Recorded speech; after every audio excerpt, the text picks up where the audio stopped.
Hello, vintage computing friends. I just wanted to do a quick video on this interesting Commodore PET that I came across recently. So this, as you can see, is a Commodore PET 2001 with the original chiclet keyboard. But there's something missing here, and it would go right here, and it's the monitor. It's gone. And as you might suspect from this handle here, what's going on is that this machine has been portabilized.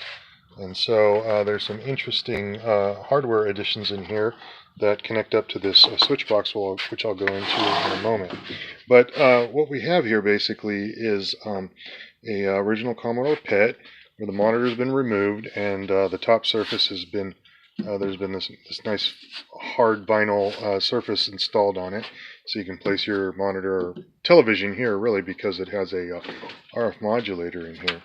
And so if we open this up, I'm going to prop this up on a block of wood because I want enough light to get in here so we can see what's going on. So basically, this is the inside. It's not modified too much, but the original PET motherboard has been replaced with this later 2001 series motherboard. And in the back here we have a couple of add-on modules, which are what makes this really interesting. So this is a Electronics Petunia board, and I don't think you can see very well with this camera, but at any rate, this is a digital audio converter, and the audio output is right here, but it also has a composite video out feature as well. And normally there'd be another RCA jack soldered in right here next to the audio connector, but instead there's a Molex connector with the video out right here, and it goes over to this SuperMod 2 RF modulator. Normally you would see this inside of an Apple II or II Plus circa the late 70s, but here we find it inside this PET. And so the output is this cable right here, which is going to the outside to the switch box over here. And then on the side of the unit, this little clip has been affixed with a string so that this can be bundled up nicely. And then on the, let's see, so let's close it up right now. On the back of the unit, on the back panel, there's actually been these feet installed so that this can stand upright and it can be carried around, with the handle. And so it's kind of neat. Was kind of surprised when I saw this. I didn't know what to make of it at first, and it took me a while to look into all these, the parts inside to figure out what was going on. Also, notice that on the very back of the unit, the I/O port, maybe we should turn it around again, the I/O and user port connections have been trimmed off. They're not there anymore. And what has happened instead is the signal and data lines. Normally, the Petunia board would have connectors on the bottom that would then connect into the edge connectors on the back. Those have been removed, and instead, this wire harness has been installed that goes to a dip header that's plugged into this dip socket on the motherboard. And so I don't know to what extent. Let's see. I think I can remove that real quick and show you. So I don't know to what extent the dip socket is going into holes that were already drilled there on the motherboard, or if they were added on. I do not know.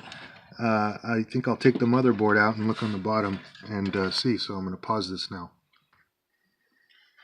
Okay, so I've extracted the board, and as you can see, that obviously the edge connectors are trimmed off.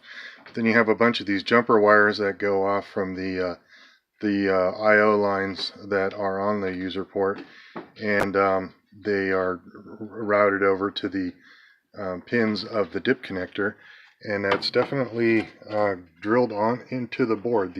All these holes to accommodate this dip connector.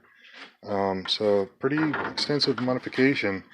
And then there's something also going on down here by the RAM chips, which I don't understand. But at any rate, now I know to the extent that this was modified. So very interesting. I'm going to put this back in here again and then fire it up. Alright, so here I've set up my nice Sony Trinitron TV monitor. So I've got the switch box connected up to the RF in, and this is actually on channel, well, it was on channel 34. It's on channel 34, even though the super mod normally is tuned to channel 33. This is on channel 34.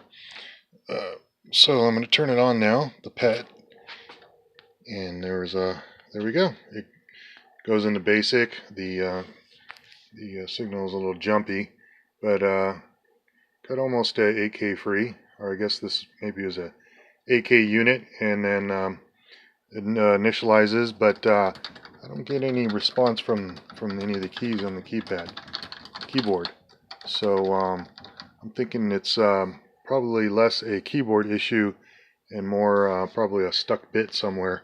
Maybe the chips need to be reseated, although I already reseated those that were socketed. But at any rate, it works mostly, and there you go. It's a pretty neat system. Just wanted to show that off. There you go. Hope you enjoyed it.